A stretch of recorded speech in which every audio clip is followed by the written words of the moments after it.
ಸಿರಿಗನ್ನಡವೇ ನನ್ನ ಉಸಿರಾಗಿರಲಿ, ಸ್ವರ್ಗಲೋಕವೇ ಕೊಟ್ಟರೂ ಬೇಕಾಗಿಲ್ಲ, ಕನ್ನಡ ಮರೆತೆಂದು ಬದುಕುವುದಿಲ್ಲ.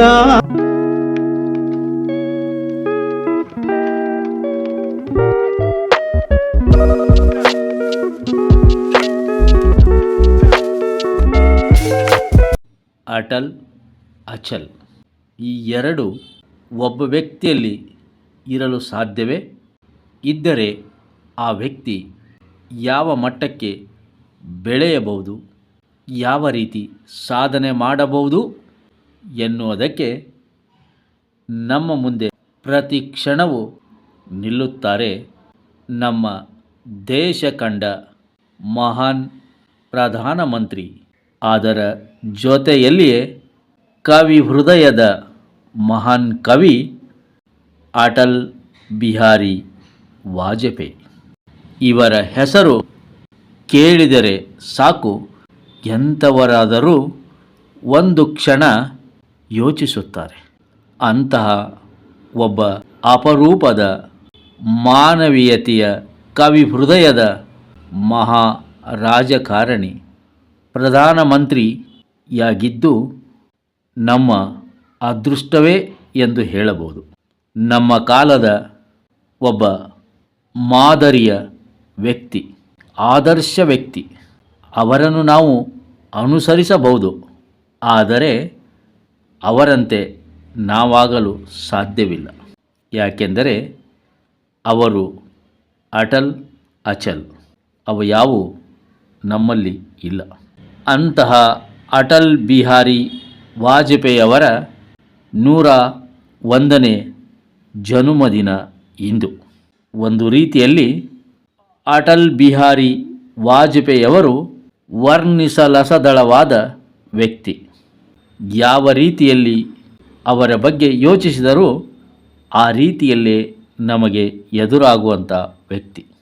ಈ 101ನೇ ಜನ್ಮದಿನದ ಸಂದರ್ಭದಲ್ಲಿ ಅವರನ್ನು ನಾವು ಅವರ ಕವನಗಳ ಮೂಲಕ ನೆನೆಯೋಣ. ಅವರ ಕವನಗಳನ್ನು ಈಗ ನಿಮ್ಮ ಮುಂದೆ ನಾನು. ನಿನ್ನೆ ಇದ್ದಿದ್ದು ಇಂದು ಇಲ್ಲ, ಇಂದು ಇರುವುದು ನಾಳೆ ಇರುವುದಿಲ್ಲ, ಇರುವ ಇಲ್ಲದಿರುವ ಕ್ರಮ ಹೀಗೇ ನಡೆಯುತ್ತಿರುತ್ತೆ. ನಾವಿದ್ದೇವೆ, ಇರುತ್ತೇವೆ, ಈ ಭ್ರಮೆಯು ಆವರಿಸಿಯೇ ಇರುತ್ತೆ. ಸತ್ಯ ಅಂದರೆ ಏನು? ಆಗುವುದ, ಆಗದಿರುವುದ? ಇಲ್ಲ, ಎರಡೂನ. ಇರುವುದು, ಆಗುವುದೇ ಸತ್ಯ. ಇಲ್ಲದಿರುವುದು, ಆಗದಿರುವುದೇ ಸತ್ಯ. ನನಗೆ ಅನಿಸುತ್ತೆ ಆಗದು, ಆಗದಿರುವುದು ಸತ್ಯದ ಎರಡು ಆಯಾಮಗಳು. ಉಳಿದೆಲ್ಲವೂ ಅರಿವಿನ ತರ್ಕ, ಬುದ್ಧಿಮತ್ತೆಯ ಕಸರತ್ತುಗಳು.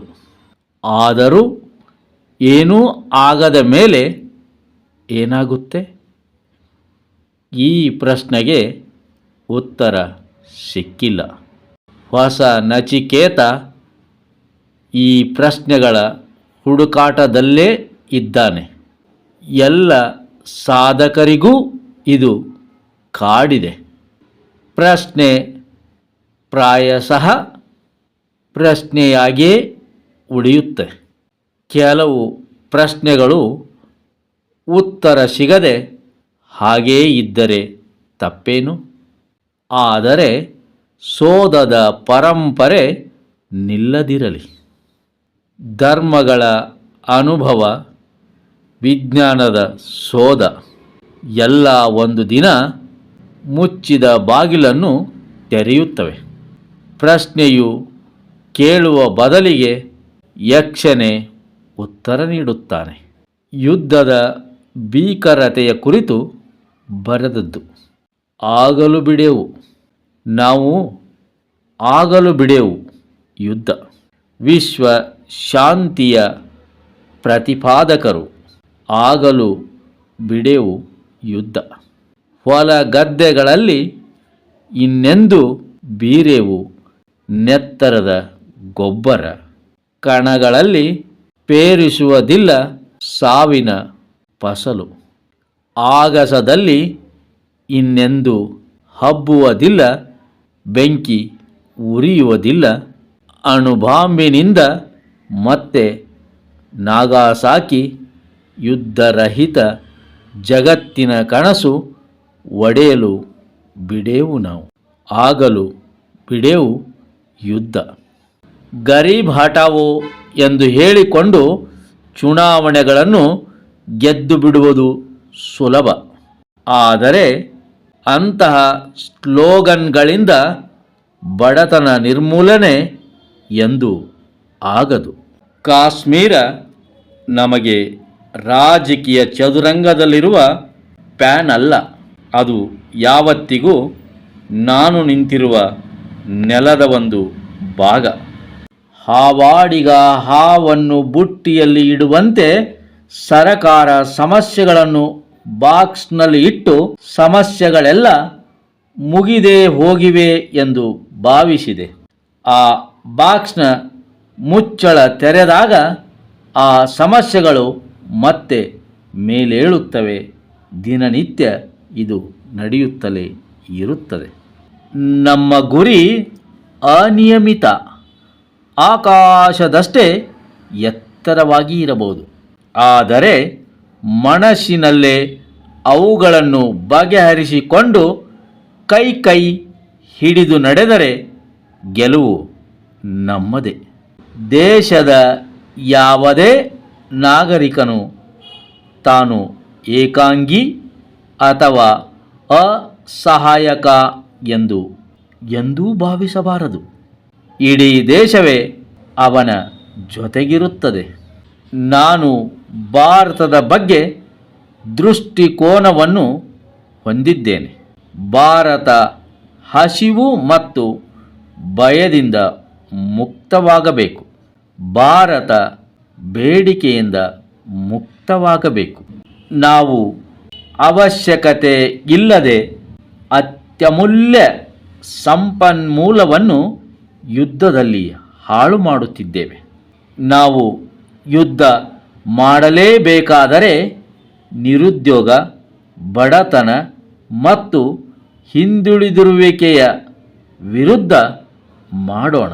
ಹೊಸ ಹಾಡನ್ನು ಹಾಡುವೆನು ತುಂಡಾದ ತಂತಿಯಿಂದ. ವಾಸಂತಿ ಸ್ವರ ನುಡಿಸುವೆನು. ಕಲ್ಲಿನಿಂದ ಹೊಸದೊಂದು ನೀರಜರಿಯನ್ನು ಚಿಮ್ಮಿಸುವೆನು. ಹೊಸ ಹಾಡನ್ನು ಹಾಡುವೆನು. ಹಳದಿ ಎಲೆಗಳು ಕೆಳಗೆ, ಹಳದಿ ಎಲೆಗಳು ಕೆಳಗೆ. ಕೋಗಿಲೆಯು ಕುಹು ಕುಹು ನಿನಾದ ಮೇಲೆ. ಹಳದಿ ಎಲೆಗಳ ಕೆಳಗೆ ಕೋಗಿಲೆಯ ಕುಹು ಕುಹು ನಿನಾದ. ಮೇಲೆ ಮೂಡಣದಲ್ಲಿ ಮೂಡುವ ಸೂರ್ಯನನ್ನು ನೋಡುವೆನು. ಹೊಸ ಹಾಡನ್ನು ಹಾಡುವೆನು. ಮುರಿದು ಬಿದ್ದ ಕನಸುಗಳ ವ್ಯಥೆ ಯಾರಿಗೆ ಗೊತ್ತು? ಹೃದಯದ ದುಃಖಕ್ಕೆ ಕಣ್ಣೀರು ಸೊತ್ತು. ಹೊಸ ಹಾಡನ್ನು ಹಾಡುವೆನು. ಸೋಲುವುದಿಲ್ಲ ನಾನು, ಬಾಗುವುದೂ ಇಲ್ಲ ನಾನು. ದೈವ ಹಣೆಯ ಮೇಲೆ ನನ್ನ ಭವಿಷ್ಯ ನಾನೇ ಬರೆಯುವೆನು. ಹೊಸ ಹಾಡನ್ನು ಹಾಡುವೆನು. ಹೊಸ ಹಾಡನ್ನು ಹಾಡುವೆನು. ಯಾರು ಕೌರವರು, ಯಾರು ಪಾಂಡವರು, ಯಾರು ಕೌರವರು, ಯಾರು ಪಾಂಡವರು? ತುಂಬ ಜಟಿಲ ಪ್ರಶ್ನೆ. ಎರಡು ಕಡೆ ಪಗಡೆಯಾಟದ ಪಟ ಹಿಡಿದು ಶಕುನಿ ಕುಳಿತಿದ್ದಾನೆ. ಪ್ರತಿ ಪಂಚಾಯತಿಯಲ್ಲಿ ಪಾಂಚಾಲಿ ಅವಮಾನಿತೆ. ಧರ್ಮರಾಜ ಪಗಡೆಯಾಟದ ದಾಸ. ಕೃಷ್ಣನಿಲ್ಲವೇ ಇಂದು ಮಹಾಭಾರತ ಘಟಿಸಬೇಕಾಗಿದೆ. ಯಾರ ರಾಜ್ಯ, ರಾಜ ಯಾರು? ಈ ಪ್ರಶ್ನೆಯೇ ಅಪ್ರಸ್ತುತ. ಬಡವರಿಗಾಗಿ ಇಬ್ಬರು ಮೊಸಳೆ ಕಣ್ಣೀರು ಸುರಿಸುತ್ತಿದ್ದಾರೆ. ಬಾಗಲಾರೆ ನಾನು. ಅಧಿಕಾರದ ವಿರುದ್ಧ ಸತ್ಯದ ಹೋರಾಟ, ಸರ್ವಾಧಿಕಾರದ ವಿರುದ್ಧ ನ್ಯಾಯದ ಹೋರಾಟ. ಬೆಳಕು ಅಂತಿಮ ಅಸ್ತ್ರವೆಂದು ಬಾಗಲಾರೆ ನಾನು. ಸಾಯಬಲ್ಲೆ ನಾನು, ಬಾಗಲಾರೆ ನಾನು. ಅಧಿಕಾರದ ವಿರುದ್ಧ ಸತ್ಯದ ಹೋರಾಟ, ಸರ್ವಾಧಿಕಾರದ ವಿರುದ್ಧ ನ್ಯಾಯದ ಹೋರಾಟ. ಬೆಳಕು ಅಂತಿಮ ಅಸ್ತ್ರವೆಂದು ಗೊತ್ತಿಲ್ಲದೆ ಕತ್ತಲೆ ಬೆಳಕಿಗೆ ಆಹ್ವಾನ ನೀಡುತ್ತಿದೆ. ಸಾಯಬಲ್ಲೆ ನಾನು, ಬಾಗಲಾರೆ ನಾನು. ನಿಷ್ಠೆಯ ಸ್ಥಿರವಾದ ದೀಪ ಹಿಡಿದು ಏನೇ ಸಿಡಿಯಲಿ, ಭೂಕಂಪವಾಗಲಿ, ಆಯುಧ ರೈತನು ನಾನು. ಸಶಸ್ತ್ರ ವೈರಿ ಅತಿಬಲ ಶಕ್ತಿ ನಿಂತಿದ್ದಾನೆ ಎದುರಿಗೆ. ಸಾಯಬಲ್ಲೆ ನಾನು, ಬಾಗಲಾರೆ ನಾನು. ಹೋರಾಡುವ ನಾನು ಪಣ ತೊಡುವೆ. ಪ್ರಾಣ ಲೆಕ್ಕಿಸದೆ ಪ್ರತಿಕಾರ ಮಾಡುವೆ. ಶರಣಾಗತಿಯನ್ನು ಎಂದು ಸ್ವೀಕರಿಸೆ. ಸರ್ವಸ್ವವನ್ನೆಲ್ಲ ಪಣಕ್ಕೆ ಹಚ್ಚುವೆ.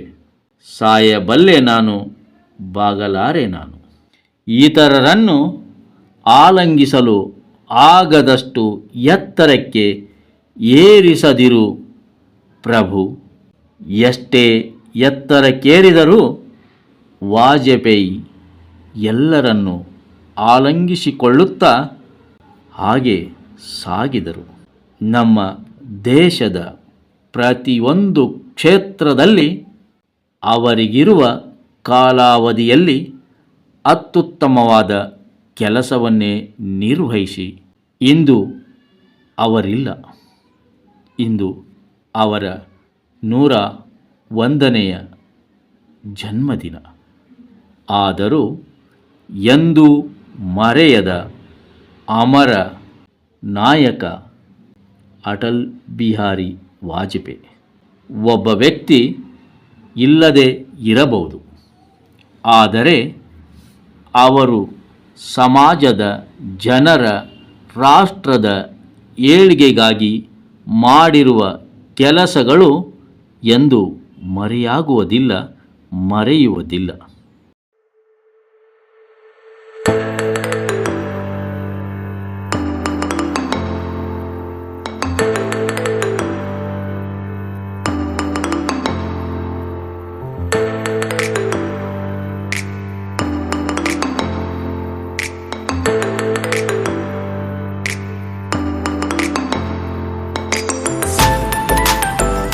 ಸತ್ಯವಿದು ಕನ್ನಡ ನಾಡಲಿ ಹುಟ್ಟಲು ಪುಣ್ಯವು ಬೇಕು.